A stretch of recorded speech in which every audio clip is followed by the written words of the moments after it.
Nice to have you back. Yes, these are both returning guests to Critical Mass Radio Show and Podcast. Before we get too far into the meat of the conversation, let's start by maybe, Rich, you can remind our audience what it is you do at Sales Velocity Advisors. Sure, thank you. So at Sales Velocity Advisors, what we do is we help build high-performance sales teams. That's our focus. Okay.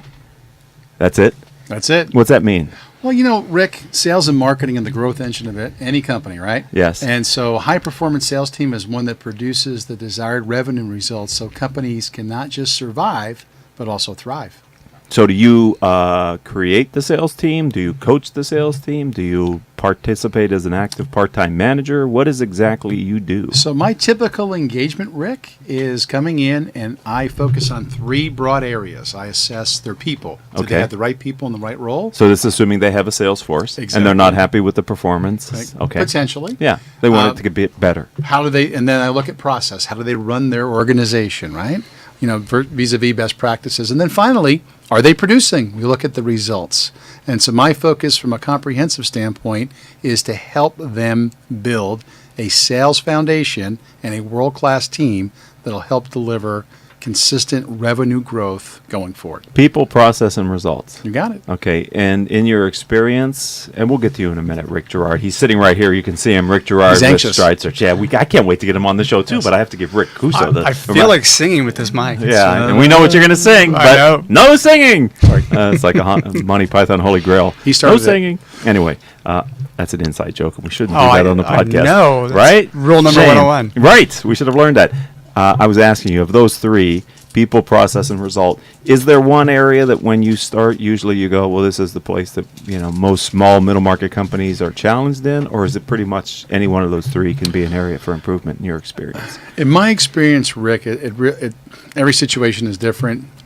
More often than not, I would say that it's a lack of process. Mm-hmm. They just, they've hired some good people, maybe not great, and the results are okay. Right. But what's lacking is any type of institutional control. There's no structure. Mm-hmm. There's no foundation.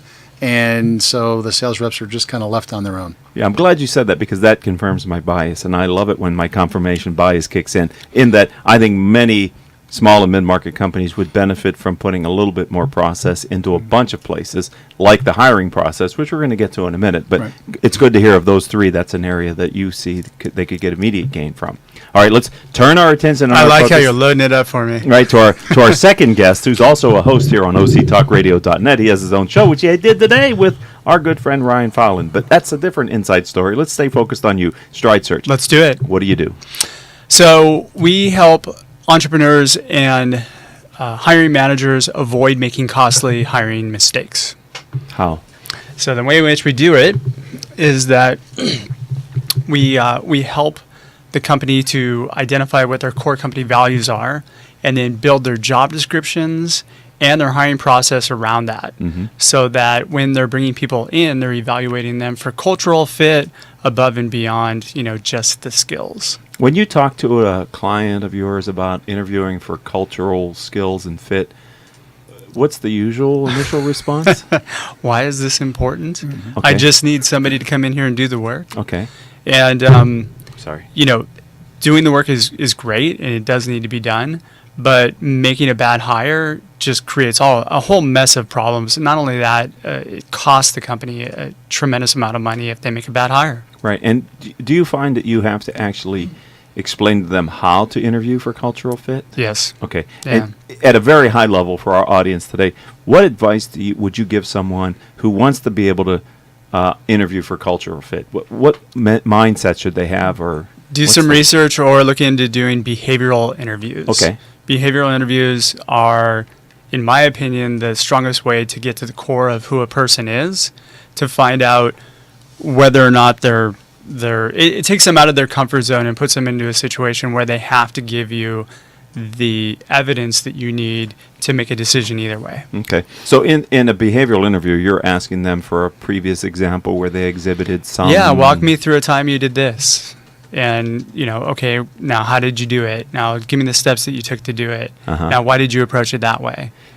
Did you think of any other ways to do it? Do you, is it your experience that using behavioral interview questions, you can determine if the person is telling you the truth or not Oh yeah, more easily? you can. Right? Because the more Because you details, can tell when somebody starts bullshitting their way through it. I mean, they're off the reservation, Absolutely. right? Making it up as they go. Yeah. Right. You start seeing sweat and just get really uncomfortable. Right. But And that's a al- good indicator. It almost feels like, and not that you want an interrogation, because you don't. You want a good interview No. because you want to hire good people and you want to be a good company. But in some ways, it's actually giving you information that you can then come back to Yeah. in the interview. Absolutely. Oh, earlier and test their memory. When we build out the process, we usually put what we call a knockout question in each person Okay. that's interviewing. So it's something that's core to the values of the company, Mm-hmm. that if somebody doesn't get right, you just you end the interview at that point. You wrap Okay. it up very professionally and you let them go. Okay, so you don't even pretend like you're interested at that point. No. That you know they're not a fit, and No. you just might as well save everybody time. Well, you've had conversation up until then, Mm-hmm. and usually candidates are prepped and they know that the values are the most important thing. And I even prep them that we have knockout questions, that if you are not in alignment with what the core company values are, that we'll just pass. Do you find, and we're talking with Rich Cocuzzo, but right now I'm talking with Rick Girard, that people, the interviewee will try to answer a question if it's telegraphed to them what the answer should be? I mean, that's a risk that I think that some interviewers run. They talk too much and they sort of tell you what they're looking for.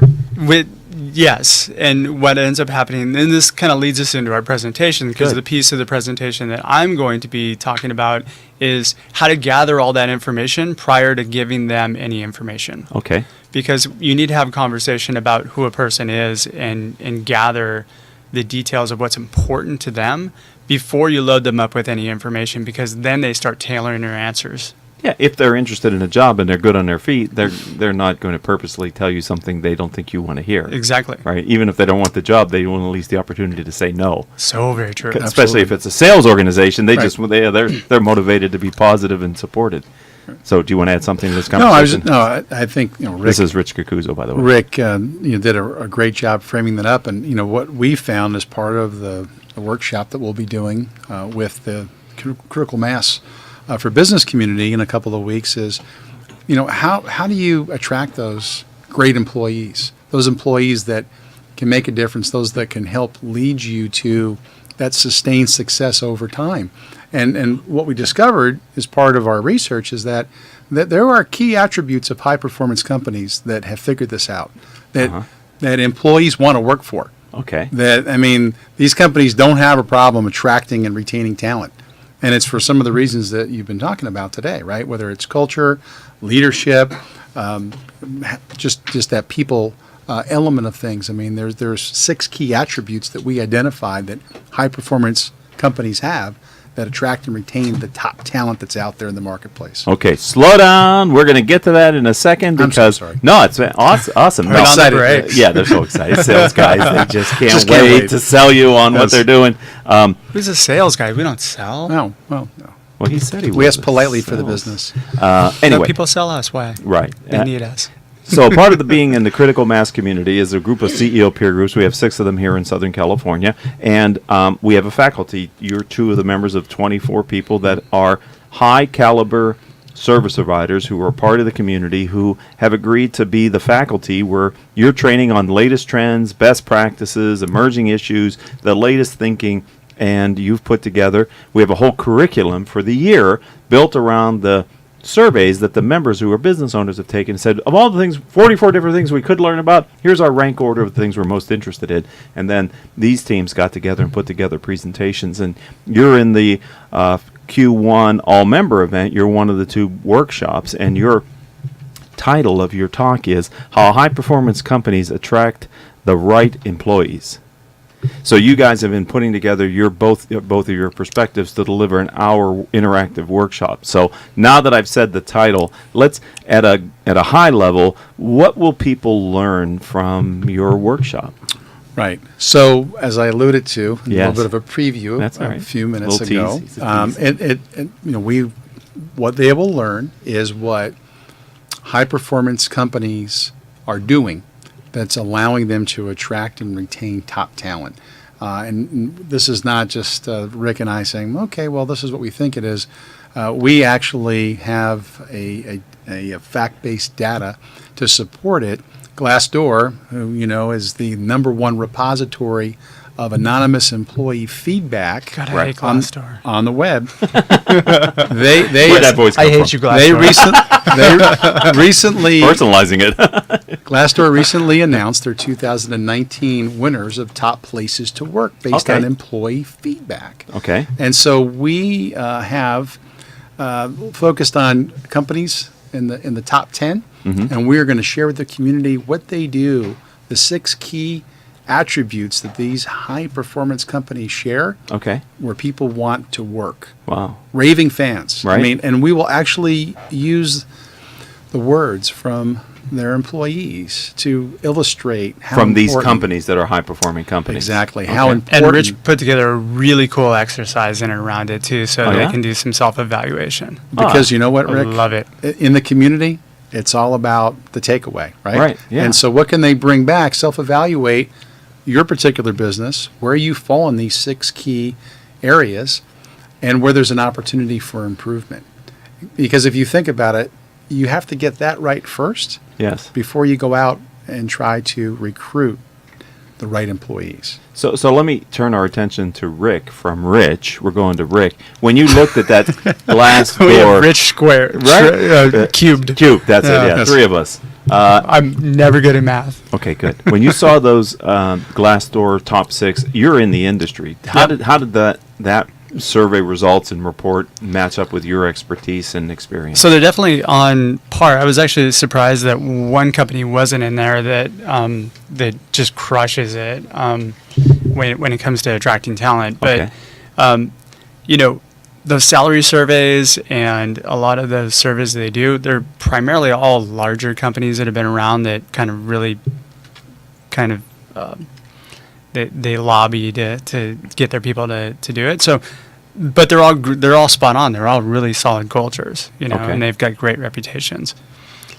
I tend to support a lot more startups, so Yes. people who would be right for my companies usually don't go to those type of companies. Right, but you when you were on the show before, you were saying the reason why you initially focused on startups is because you like to help companies with very important hires, and as a company's growing and there are only a few people, those extra few people they have Yeah. bring in are critical to the Every momentum. hire when you're first starting out is critical. Right, Even break. if you're hiring a janitor, it's really important that you get a great janitor. right, because Microsoft did it.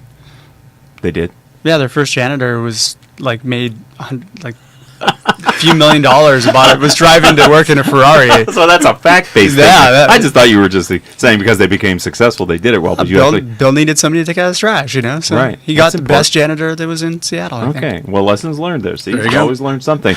It could be urban legend. I don't know, but Okay. I like the fact that you're giving them an assessment that they can fill out and maybe discuss in the room with Yes. you. Yes. Okay. And you've been able to condense all this content down into roughly an hour? Oh, it's impactful. And Okay. it's going to be fast and furious, but very rewarding for those that attend and participate. Okay. Are you able to give this talk outside the critical mass community? Should some organization be interested in this? And are you planning to do that?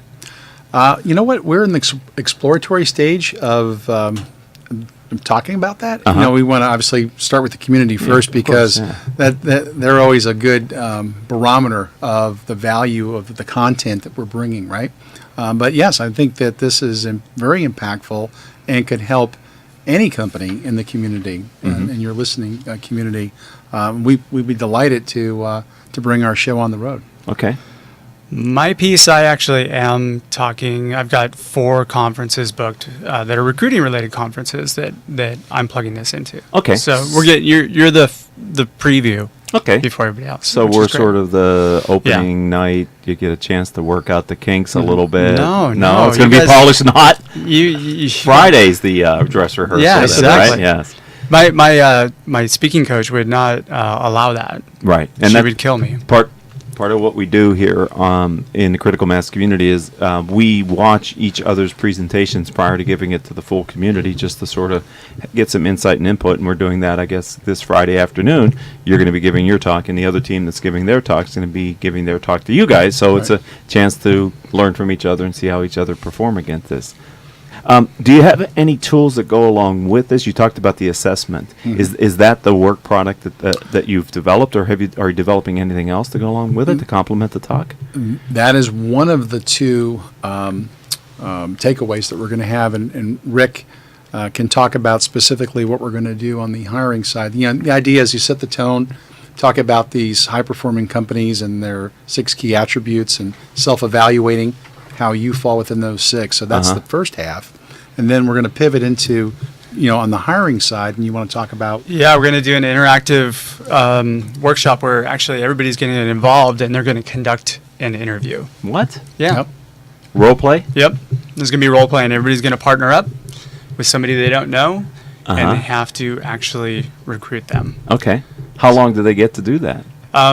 It'll be 3 little segments, Okay. which will be about 3 to 5 minutes each. I love role plays. Yep. Me too. I think they're really instructional. I think people learn by doing. Yes. And Yeah. and role plays are what they do in a role play. I experience they'll do in real life. Yep. Once they're into the role play, they're going to do the same stuff, right? Exactly. So you can coach them out of that and observe that in a protected environment. Yeah. Okay. Yeah. So have you done that before? Oh, yeah. Okay. Definitely. And it works. I do it a lot with the training that I do as part of my business as Uh-huh. well. So I you- train recruiters quite often. You train recruiters. Yeah. So it's kind of nice. I like the role playing too, because you always get the funniest, best stuff out of it. Mm-hmm. So Should we videotape that? sure. We probably could. Well, we could videotape the whole. Well, we don't want to diagnose it here on the Critical Mass Radio Show and podcast. We're sort of teasing the audience about the 6 best practices of high-performing teams. Rich, if someone listens to this podcast at some future point and they're like, "Well, I want to know what those 6 are," and I'm not yet in the critical mass community, are you guys open to sharing that information with them? Absolutely. Would you like us to do that now? What? Share those 6 attributes? or- Can you? We only have like 2 minutes left. Can you do that 6 in 2 minutes? I hope so. So we can cut in on the next guest. I mean, Culture, leadership, people, customers, community, and values. Those are the 6. Okay. So, and somehow people are going to rate themselves against those 6. huh? Absolutely. Okay. Yeah. We'll walk them through it step by step. So we'll break it out. So we'll talk about values Uh-huh. and take a step back. Evaluate yourself, 1 to 5. Mm-hmm. The bullseye. If you have all 1s, you hit the bullseye. Okay. High Right. performing teams score Exactly. low. Okay. You got it. Yeah. Great. Well, the number 1, right? Right. All right. Anything you want to add to that, Mr. Girard? you know what? And it's really important. I think that people be honest with themselves when they do score it, because it's only going to help you. Right. Yeah. Right. And that's always an exercise that I do with a lot of CEOs, where their perception of what they have or what they're running is very different than everybody else's. I It happens agree. quite often. I agree. I think sometimes they understand how their organization operates the least of anybody in the company. Yeah. Because they don't see how it really operates, especially once they get a little bit of scale. Yeah. And what's interesting is somebody once told me that a CEO's job is to be the protector and champion of culture, Okay. right? Right. But if you have no idea what your culture is, that's not a good thing. Right. Or if you're the worst part of your culture, that happens quite often too, right? You don't. Culture comes from the top down. It does. Absolutely. Right? Yeah. And values are caught, not taught, right? I mean, they see Yeah. how you perform, and that's what the company becomes. So you have that old Peter Drucker quote, right? Okay. That culture eats strategy for breakfast. Right. And it's Yeah. so true. Right. And it speaks to the hiring part, because if you don't have the right culture, you're not going to be able to attract and retain top talent. Simple Right. as that. Nope. And social media and technology has leveled the playing field. There's nowhere to hide. If you're not doing the right things, you don't have a great culture, folks will know. Well, what ends up happening is that you might be able to attract and hire them, but you're not going to be able to retain them. Mm-hmm.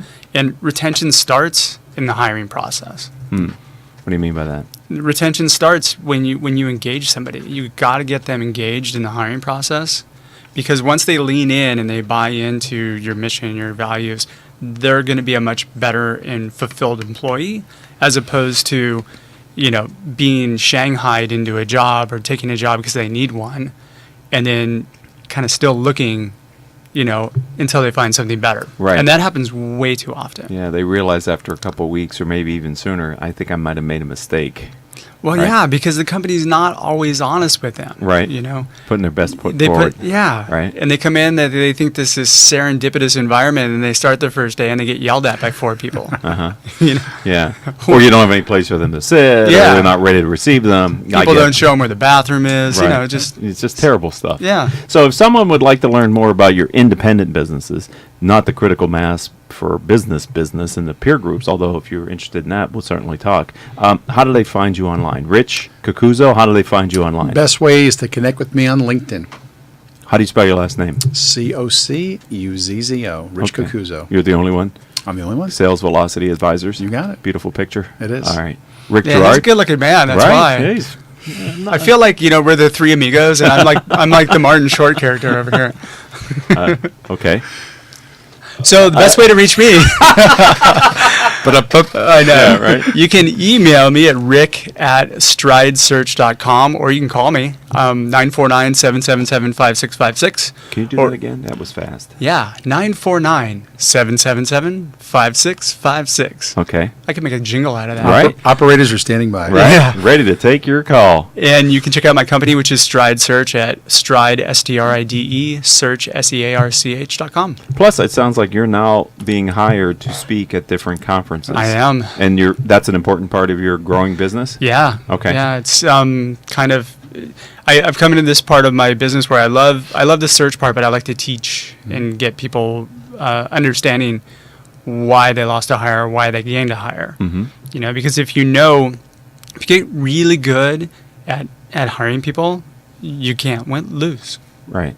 Yeah. And that's where your culture starts. You can either reinforce it or you can decimate it by Yeah. the hiring process, right? yeah. Yeah. And we didn't have time to talk about something that I enjoy talking to you about, which is this concept of a career wound. We did that on an earlier episode of Critical Mass Radio Show and Podcast when you were on our guest last year, but Yeah. we don't have time today to get into that. But that's certainly something, if you're curious, it's not as gross as it sounds. It's actually a very powerful concept, and I love the fact that you're kind of featuring that and raising people's awareness. Yeah, to and it. I'm bringing some scissors to the event so I can open up some career wounds. There you go. All right. On that note, ladies, there will be no people getting harmed at the Critical Mass Yeah. all-member event on Wednesday, March 6th. So thank you both for your time. Thank you for the time you've put into this workshop and presentation. I'm excited to see it on Friday. Thank you, Rick. Thanks for having us. Obviously. Excellent. All right. Well, we're going to thank our engineer for today, Mr. Paul Roberts, and also our 3 producers without whom I could not do this show. They are Joan Park, Crystal Nunley, and Haley Stern. If you'd like to connect with me, let's start on LinkedIn. I'm Richard Franzi, Franzi. And until our next show, I hope all of your business decisions will move your company in a positive direction. You have been listening.